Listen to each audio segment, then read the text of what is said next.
Hello YouTube, this is Michael B. the Game Genie, and welcome to a very special edition of Game Pickups from the New Adventure Island.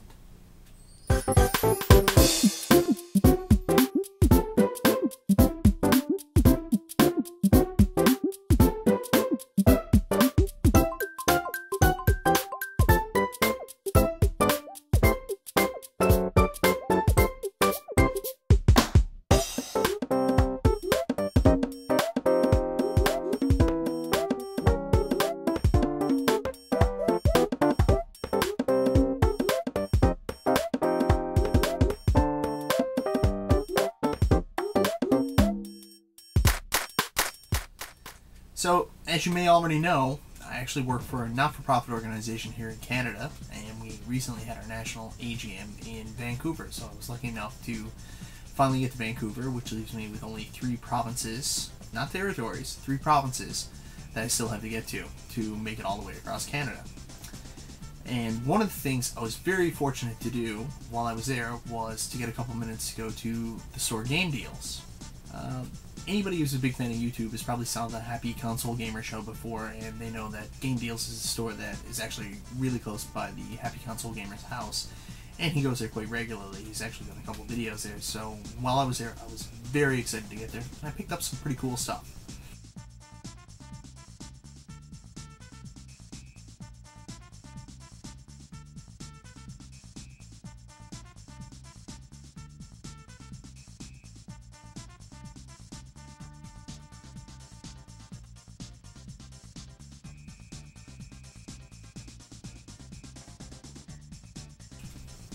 I didn't pick up everything I hoped to get. Like, I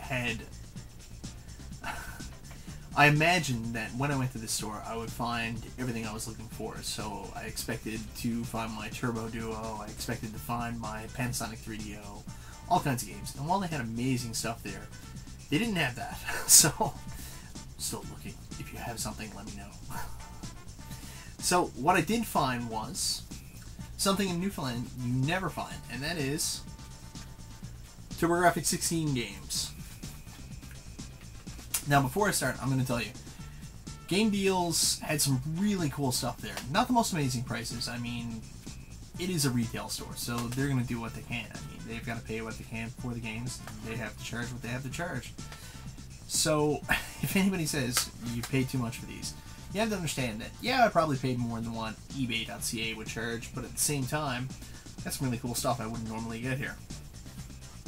So the first of which is a TurboGrafx-16 game, Spider 1A, or Turbo Views. Chris Bucci did a review of this game. It's not very high on it. I played it a little bit, and it is absolute foolishness, is what it is. But it's bravo, man, for the TurboGrafx-16.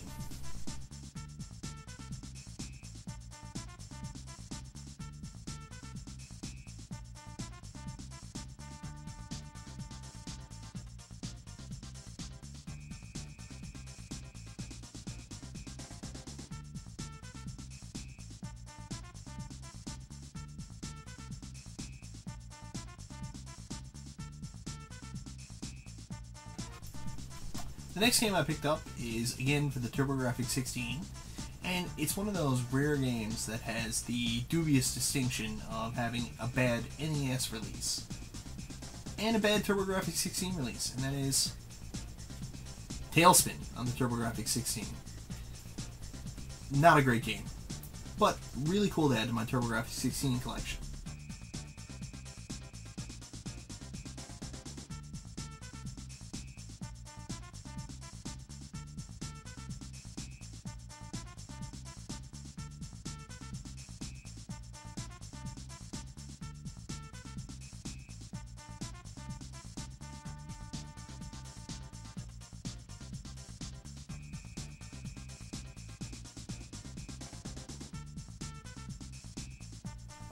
Last but not least is a game I probably paid a little bit too much for, but you know what, I'm totally okay with it because this is a game I wanted for a really long time. I'm going to explain something to you. When I buy anything for the TurboGrafx-16, I cannot buy it loose, which is a real problem with some of the later games because they actually only came in the actual long cardboard box, along with just this plastic inlay in the instruction manual, which really sucks, man. If I could go back in time, I would have loved to work for NEC or TurboGrafx to say, hey, you know what's a good idea? Sticking to the format. Because they never. I mean, you look at the TurboGrafx 16 games, they originally came out, and they were all the black and orange cases, and then it became the actual black display with some of the purple on it sometimes. It's really frustrating. I mean, you look at your TurboGrafx 16 collection sometimes, and you've just got an amalgamation, a rainbow of crap of colors. But this is a game I picked up loose.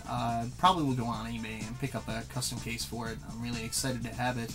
And it's the namesake of the show, actually, and that is New Adventure Island for the TurboGrafx 16. Dear God, this game kicks ass.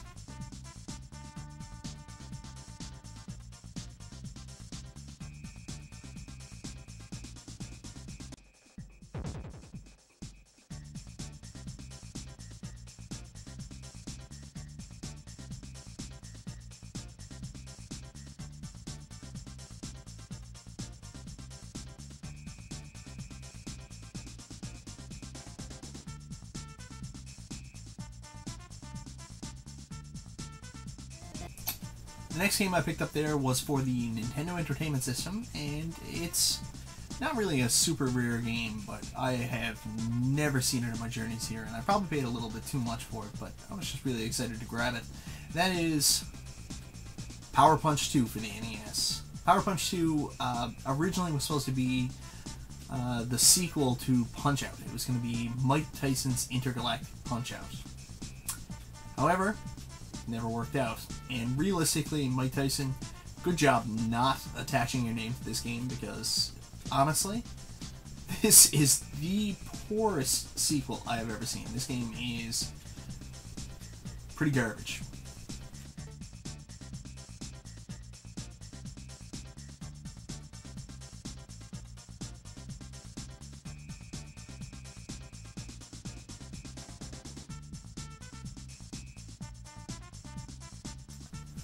So the last two games I picked up there are games that aren't too rare, and I probably paid a little too much for them again, but at the same time, I live in Newfoundland, and you never see anything like this. There's only one spot in Newfoundland where you can actually pick up anything for a Sega system that's not the Sega Genesis or Sega Master System, and that is for the Sega 32X and Sega CD. So for the Sega 32X, I picked up, and I'm very excited to finally add to my collection. It's probably when the 32X came out originally. This was the only game I wanted for the system. I had to have this game. That is Star Wars Arcade for the 32X.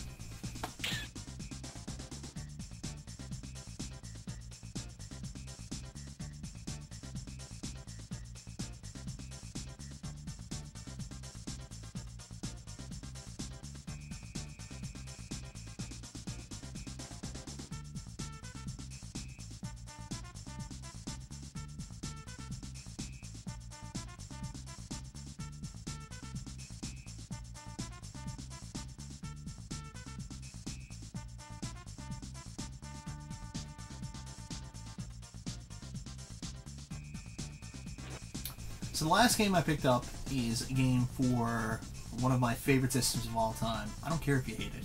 It's the Sega CD. And that is Ground Zero Texas. You know what? It's actually a really fun game. It's one of those kind of point and shoot type games with the actual live motion video. Not bad. One thing I gotta say about Sega CD though, growing up, I mean, I was roughly around 14, 15 when I picked up my Sega CD. And I noticed at the time, but I really started noticing now. For the live action video or full motion video features, all the girls on these are really, really hot. Good job, Sega.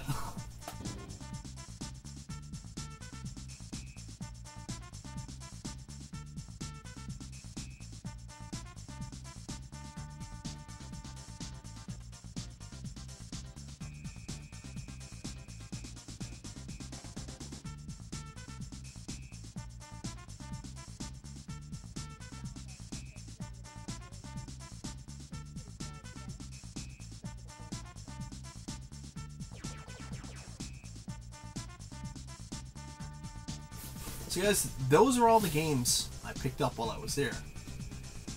I gotta tell you one thing, the staff there were incredible. There was one guy working when I came in, and he was just really super nice. He was willing to talk about games, anything he really wanted to talk about. He was really interested in where I was from, and the fact that I came all the way from Newfoundland to go to the store, and he wanted to know actually why I was there.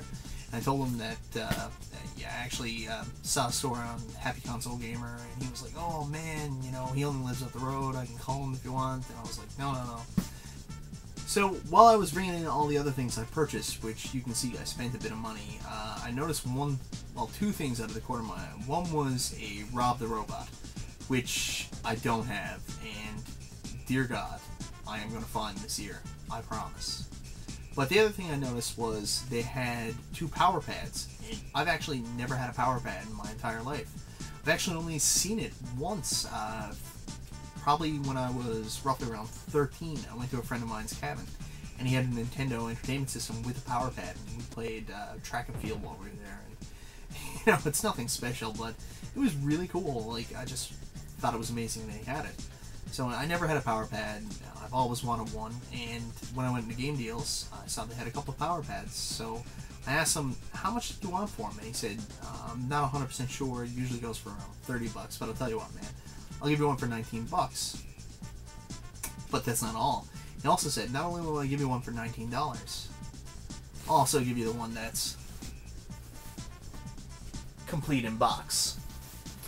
You can't see my face when I do that. Complete in box. Really, really cool, man. Really appreciate it. It even came with the power pad instruction manual, which I am super excited to have. I'm really going to have a lot of fun with this, and not a lot of people know this, but I actually share my video game room with my cats. We actually have 3 cats. So I'm going to try my absolute hardest to make sure this doesn't also become part of their kitty litter. The only shitty thing about the entire experience, and I'm sorry for swearing there, if you consider that to be a swear, but while I was at GameDeals, I actually got there on a train. So I came back on the train system, which is called the Air Train in Vancouver, and when I got off onto Broadway, where my hotel was, I stopped for a second, I laid the box down, and guaranteed, if anything bad's going to happen, it's going to happen. So when I laid it down, I don't know if you can actually see this, but there might be some green there on the label. Yeah, I laid the NES Power Pad box in gum. That's what I did. That's an intelligent thing to do. So I did it. I was not happy about that. I went back to my hotel room automatically and started messing around with it, trying to put some cold water on it, try to get the gum off. All I ended up doing was scratching the box. So, you know what? I'm going to have to live with a little bit of gum on my Power Pad box. What are you going to do? So anyways, guys, this has been my game pickups from the New Adventure Island Special Edition from GameDeals in Vancouver. I hope you enjoyed the video, and I'll talk to you next time.